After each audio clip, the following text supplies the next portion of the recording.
Hey everyone, this is just a quick little response video. The last part 2 that started maybe a couple days ago last week, it got a copyright flag from The Guardian. Boo. So I might just re-record it. It was actually really good too. I saw it got about 10 views, so it was up there for just a little second.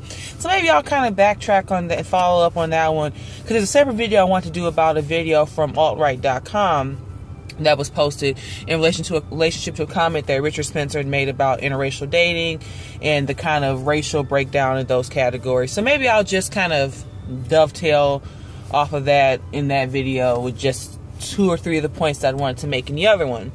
So this is just a quick little, hey, shout out video. And X just put up a video. You know what? Darn it. I can't remember the name right now. I have to go back and look. But it's just, I just want to just make a quick little video because it's so funny. So it's a clip she plays of this black man going through this very convoluted mental masturbation word salad of like, black women used to give white slave master overseer some pussy to like get out of work, and then that translates to the pastor becoming the first pimp, and that's how he started pimping black women, and that's where it all began. ... to this day, black women being pimped to white men. You go watch it. I'll go for after I upload this. I'll go find the link and put this in, because my goodness. And I left a comment there, and I'm just like, you know what? Why are we even arguing with these guys? Or like, I mean, yeah, it's disrespectful, the title of the video, and then her kind of follow-up comment to it. She's totally right. But that's just kind of where I'm at. Like, you know, and I left a comment like, hey, you know, they really want to get their imaginations running free and running wild. You know, tell them, hey, me and White Daddy are sitting here, you know, about to reenact 1840 plantation life in northeastern Alabama right now in our California king bed. What you gonna do? You know, you really want to get into like, you know, sexing up White Daddy and all your little like maniacal fantasies about it? Hey, let me just start spamming you with like some clips of all, you know, all those slow-mo love scene clips of like Olitz and Olivia Pope. I'll just start sending you that stuff. Why not? I mean, if this is what they're really into and they think this is so fun, they got all these theories, why don't we just entertain them and engage them? This is what they want to hear about. You know, I thought offhand in kind of a half-joking way, there's got to be like maybe a market for this. It's so funny with the whole slave master Bedwench thing. And actually, I was just watching Scandal last night, and I was thinking, you know, this is the last season of the show, and there's a lot of really interesting points, especially how I think this is the last season, considering a lot of things that happened with the election, you know, the real life election of, you know, Trump versus Hillary, in conjunction with the previous season of the show where there was a whole election going on. And then this turn in Olivia's character that we have not seen in any previous season. I was just kind of reflecting on, you know, the whole history of this show and how, you know, the Bedwench, this black woman being, you know, initially with the white president who was married, and all the whole host of conversation that it sparked, you know, pretty much on a lot of it on YouTube, and a lot of the conversations that you can still find clips of today. So I was just reflecting on this whole Bedwench thing when I was watching this video with her. Like, it's interesting. Now, if most of you've seen the movie, I would take it out there. You've seen the movie Jungle Fever, the old Spike Lee movie from like the late 80s. If you haven't, it's a great film. You can find nice bits and clips on YouTube of it as well. There's the speech that the main character, Wesley Snipes' father gives, played by Ossie Davis, when he brings the white woman over for dinner to his parents' house.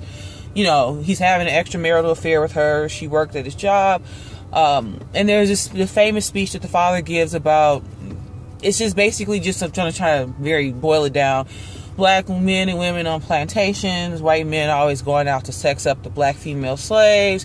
And it kind of closes with this strange, like, oh, but you know, the white woman was laying there in her bed and thinking about the black male buck slave and what it would be like to get with him, etc. and so forth. There's such a long history of this, like, sexual push and pull, like, what really happened during slavery, plantation life. I mean, so much of it is so exaggerated about all counts. Because, I mean, a lot of us, I think we all just forget that people, then as they've done for all parts of history, wake up in the morning, wash up, cook some food, go do this, go do that.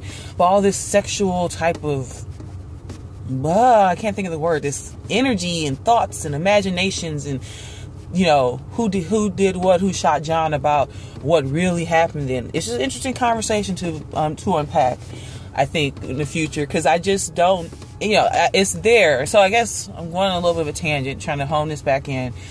I thought of that because it's so interesting where there's all these proclamations about black women doing XYZ on the plantation to get some extra food, to get out of work, as this man in X's video posited in his little clip.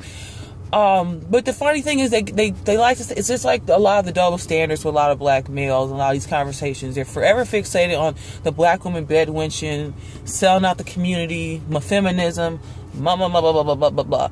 But there's always also been this flip side of this idea that from that speech Jungle Fever, like this white woman is sitting there secretly wanting and desiring them. You know, you even see it in a lot of like films and comedies over the past years. I'm thinking of one movie in particular, but I can't remember if it's Soul Plane or if it was like one of the barbershop movies that I might have seen like years ago. Like, there's all, whatever it is. Actually, no, it was that Tyler Perry movie with the family on the run. Eugene Levy is like the father. I think it's that one. Anyway, but you've seen it. This is not just one piece of a thing that's used in film and a lot of fiction. The black male, kind of thuggy, kind of cool, down home, gets like the uptight, you know, Lily Pulitzer wearing, Kate Spade bag having type of suburban upper middle class white mom and daughters to like loosen up because he's so great and cool and stuff, man. And they like that narrative, and they like this idea of this black male being this source of desire and fixation for where white women are concerned. And then on the other hand, they like the best buddy pal nature that they've been given. You know, you look at your pizza and beer commercials nowadays. Well, you know, the black male friend is just sitting there eating Doritos, drinking a Budweiser, watching the game. Like, you know, every white male in a lot of these commercials, I would say like a good quarter of them has some random black male friend, you know. So they like it when they're the object of desire or this type of source of cool, or, you know, particularly just going back to the original point of this little follow-up, this source of sexual nature. But with us, it's always some ulterior motive and some type of, you know, nasty, bad, dangerous type of attachment to these ideas. But anywho, just wanted to put that tangent of thought up here in relation to that video. So I'm gonna go back in. You guys enjoy the rest of your day.